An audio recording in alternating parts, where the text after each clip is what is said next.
Well, coming up this weekend is the Snowball, benefiting the OK Foster Wishes. Joining us to tell us all about it, Lisa Feist, Cammie Stinson, and the man who's wandering around the background, Mr. Aaron Squirrel, taking care of some phone needs. Ladies, great to see you. Thanks. Thanks for having us. Happy Valentine's Day. Happy Valentine's Day. Cammie with the love skirt on, dressed appropriately. And there's Mr. Aaron Squirrel back there. Aaron, how are you, sir? Pretty good. How are you doing? Doing all right.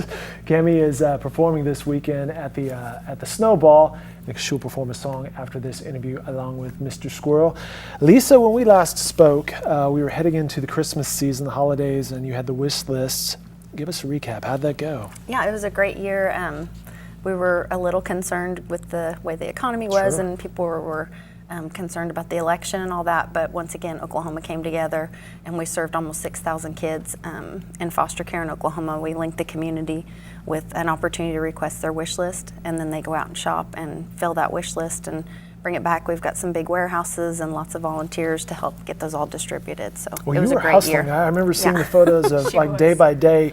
Here's Lisa with this truck. Here's Lisa with this truck. I was driving like 26-foot trucks by myself. Did you feel good about that? Yes, now I have to tell you, it was skill. very empowering. Yes. Did you take the UPS route of nothing but right turns, or were you like? Oh no, only right turns. Yes, no, I was not trying to cross traffic in that big thing. You mentioned 6,000 kids. What is the number these days? So typically each year, we've done this was our 11th year to serve kids in foster care with Christmas gifts in the community, and typically we serve about 80% of the children in foster care. A lot of the families are able to provide for them, and so they don't request a wish list for that child. But this year there were so many cuts in child services, and I think across the board, that I think the families really were in more need, and we served closer to 90%. Wow. So there's approximately 7,500 children in foster care currently. The number fluctuates with children being reunified or being adopted, and then also new incoming kids. So it's really hard to know day to day. How does that work out when someone donates and, hey, here's Dave on the list, and they requested this, now I've got, do you see them coming back? Do they connect with? Yeah, it's one of my favorite things. Usually during Christmas, we have some families that have sent us pictures of different ways that they celebrate that child. They might create an ornament with that child's name on it and the year. There's one family that they've done it every year, and this was their 11th year, and they send us this picture with their tree with 11 kids, and it says OK Foster Wishes in the year. And then a lot of times, usually when it starts warming up, people are getting kind of out of that January and cold and funk, but usually around March, we start getting phone calls, and they're like, I can't stop thinking about Sarah, who was 8 and wanted a Dora, and how else can we get involved? And there's a lot of ways. It's not the only option to foster or adopt. There's, we have a graduation party coming up in May that will be helping connect the community with those youth that are aging out that didn't have a forever family that they connected with, and so we want to celebrate those kids. Just the stats are so that 50% of kids in foster care ever graduate high school, and because they get moved around so much is the main reason.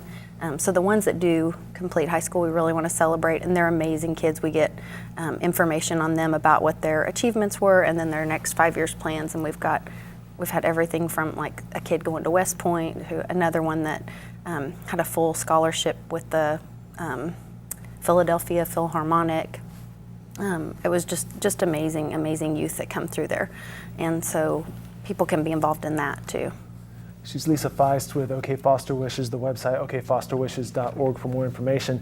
Sticking with a holiday theme, back during the holidays, Cammie Stinson, you wrote a song called Home. What motivated you to participate and get creative with some holiday songs? It was actually a gift it was going to be for the Snowball, then we postponed the event, and then I ended up being able to kind of connect it to some other foster communities, one Kalia Park down in Sulphur, but I was just trying to kind of give a push right during the time, I know this sounds terrible, when everyone's really emotional and feeling the family.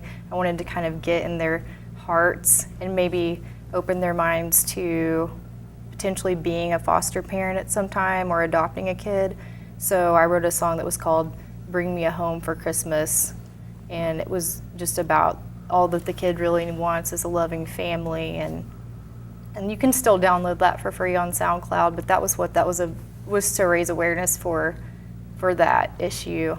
And you can speak to some of that need, but from what do these foster kids need? You mentioned home. I'm assuming home is the appropriate word there. That's Yeah. really what they're looking for. All right, so Or that's really what the need is. I was adopted out of DHS, so was my brother in Oklahoma, and all that those kids need is the same thing that every other kid's need. You don't have to be rich. The song even talks about that, but you don't need to be like a traditional family. The kids just need a safe, loving, secure place to live where they can really like be their own person and grow, and you can nurture that. You don't have to be any particular kind of person. You just have to go through the process, which I haven't, but go through the process to do that, and the kid just really needs a loving, safe environment, and that's it. What are some of the, speaking from that perspective of a foster kid, what are some of the fears and what are some of the joys?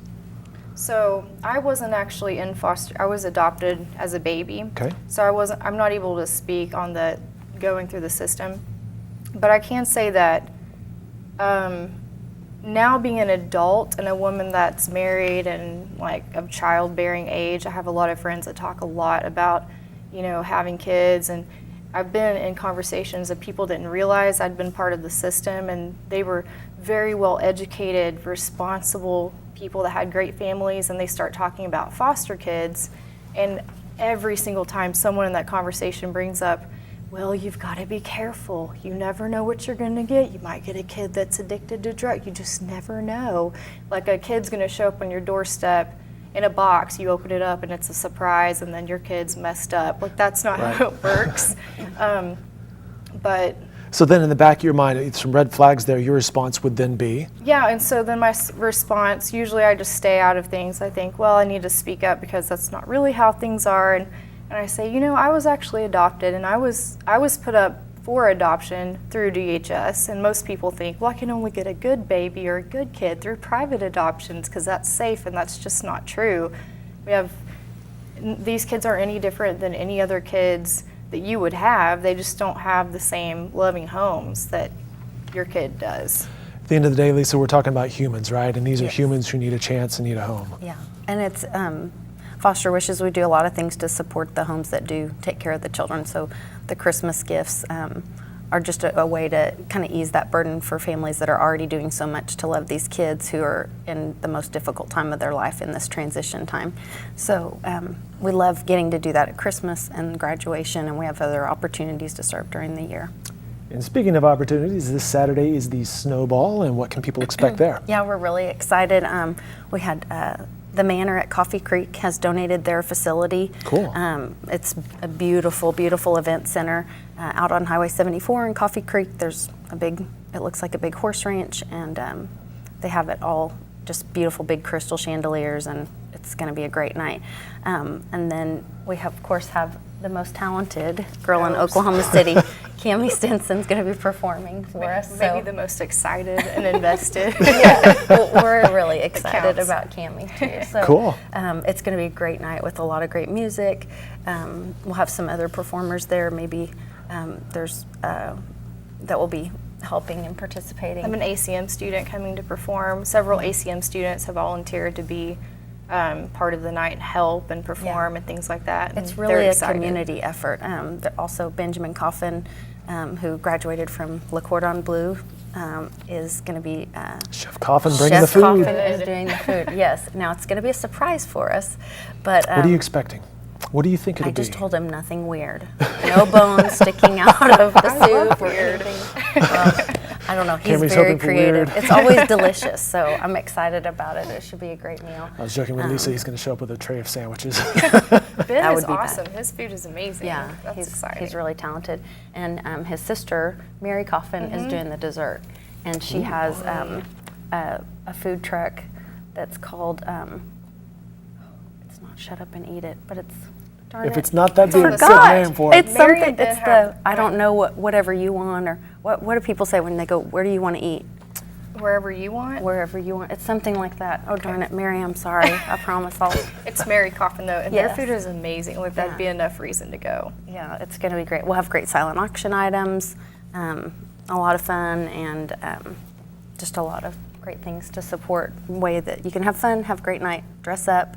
We're asking everybody to wear winter white-ish colors. You can go metallic. I'm wearing a pale blue today, so that was kind of like my hint to everybody. It doesn't have to be white. But Guys can just wear like a white shirt and Yeah. slacks. Like, they don't have to get a white tux. It's really, it's chill. It's a fun, it's gonna not be a great stuffy event. at all. No, this is not. Some good This advice is there from Oklahoma Cami, because Gala. guys are like, I don't know what this means. What does this mean for me? So that's You good to have a hear. white shirt Yeah. and You have a white pants. shirt. You have and you show pants. up. If you don't have a white shirt and pants, go buy that. You need that in your wardrobe. All right, so the Snowball, the information there is, it is this Saturday, February 18th, as she mentioned. The Manor at Coffee Creek in Edmond starts at 7 p.m. Thank you. And all joking aside, though, money raised there goes towards. To support the efforts of Foster Wishes year-round. So there's different overhead costs that we have, and when we have to rent trucks, those 26-foot trucks that we drive around, printing costs, the graduation party, just all of those. It just keeps the effort going year-round so that we can be able to have that opportunity for the community to get the wish lists and to participate in the graduation party. And I believe you said a limited number of tickets may still be available. Yes, I think we're down to less than 100. I need to go and recheck that and count, but we hope everybody will get online. You can get on Facebook and look for the event, or go to Eventbrite and look for the event there and get tickets. Very good. Before I let you ladies go, and good job there. thank Paige has the information right there. Cami, where can we find more music from you, and what will we be hearing from you here in just a second? We are going to do some songs off my new album, and the band's name is Vasti. It's a family name. And they're both love songs in the tradition of Valentine's Day. Very nice. So one is called Here With You. We might do a mashup. We never know till we get here what we're going to play. Here With You and Love Will Survive. But you can go to vasti.com, VASTYE, or find it on iTunes. Lisa, final words. How can people help out throughout the year with the Foster Wishes? Yeah, so we communicate a lot with our community through Facebook, social media. So if you'll get on and follow us on Facebook and Twitter and Instagram. Like I said, we've got the graduation party coming up, and we'll be doing something fun in July, kind of a Christmas in July, but we're not quite giving all the details on that yet. So something to look forward to. Good tease right there. She's Lisa Feist with OK Foster Wishes, again, okfosterwishes.org. And now we will hear from Cami Stinson and Aaron Squirrel. This is Love Will Survive, kind of mashup between Love Will Survive and Here With You off our album from Vasti. Happy Valentine's Day.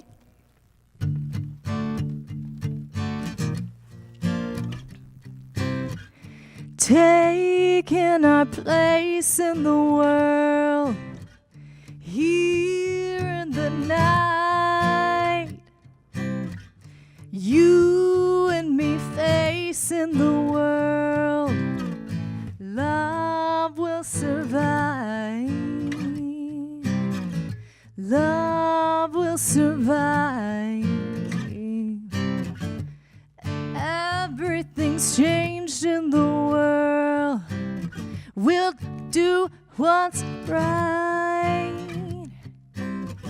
You and me facing the world. Love will survive. Love will survive. We'll take our place in the world. We'll take our place. We'll take our place in the world. Love will survive. Love will survive. Love will survive. Love will survive.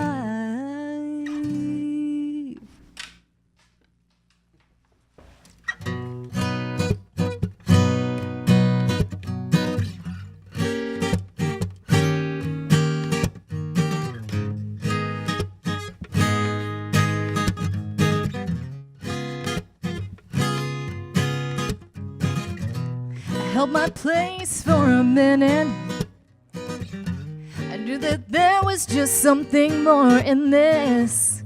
You came around at exactly the right time. You said the words and you meant it. I don't look back, I just know we're really in this. You stick around and we'll always do things right. 'Cause now I know what love is here with you. Here with you. Every song is sweeter. Life is easier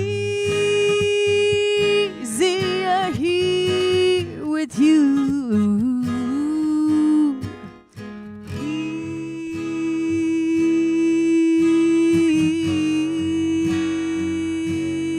Here with you.